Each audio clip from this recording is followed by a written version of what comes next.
big G as in government, has got to understand that flexibility and adaptability in terms of curriculum and in terms of skill needs and all that potential is so central to the kind of future that we're going to have to live in.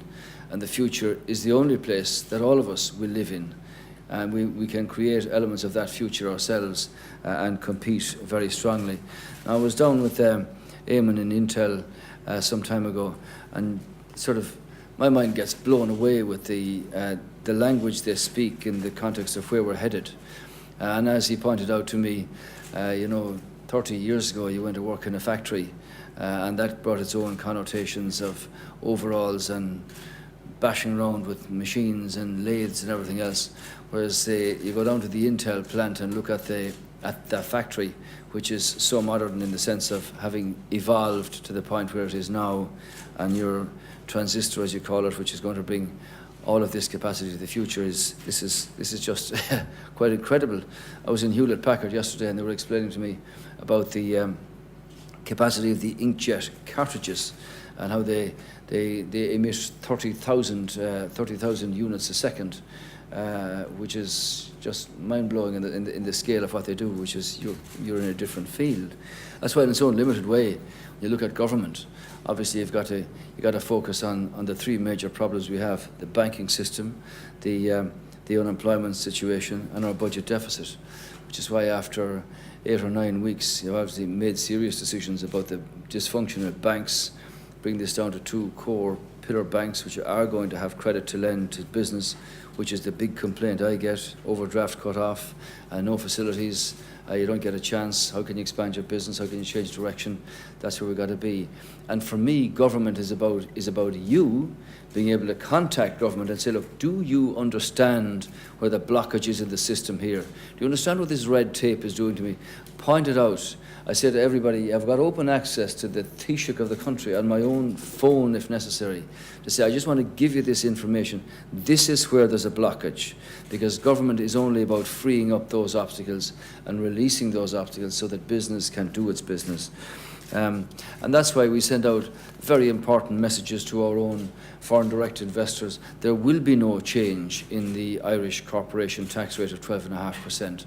I regard that not just as being sacrosanct, but even if you were to contemplate moving that, it's a massive breach of trust with people who put their money where their mouth is and invest here in the first place. Within the constraints of the IMF-EU deal, government have made a decision in a whole series of areas in respect of jobs and jobs initiatives. On the one hand, reducing the impact on employers, and on the other, freeing up labour markets that will give people a sense of pride and a sense of belief and a sense of conviction that I can do something.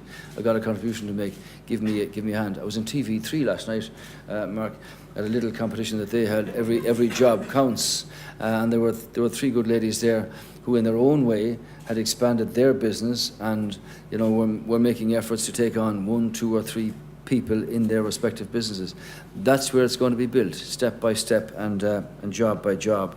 So I think that the Smart Glass programme is to be commended.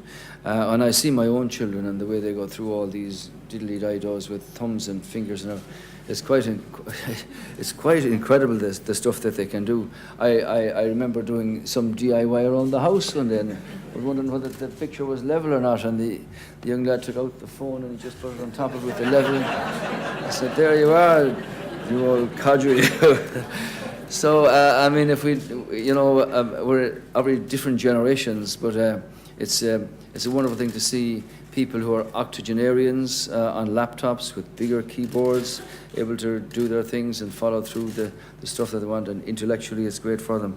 I know of somebody who's in his mid-80s who sat down and did the Leaving Cert Honours Mathematics course 2 years ago from beginning to end, and gives his grandchildren grinds in that. So just in case anybody thinks that I'm into using other people's words, John F. Kennedy is not here. He did say, let us think of education as the means of developing our greatest abilities, because in each of us there is a private hope and a dream which fulfilled can be translated into benefit for everyone and greater strength for our nation. As I go about my business in terms of leading the government, it's a privilege and a pleasure to see the sense of motivation in people, lifting our spirit and our chins. This country's got a brilliant future.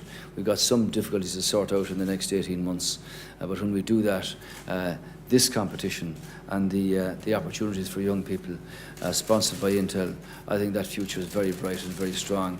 And from my part, you will have the support and the commitment of government to see that that's the direction that we follow, because that's the direction of the future and that's the direction I believe in.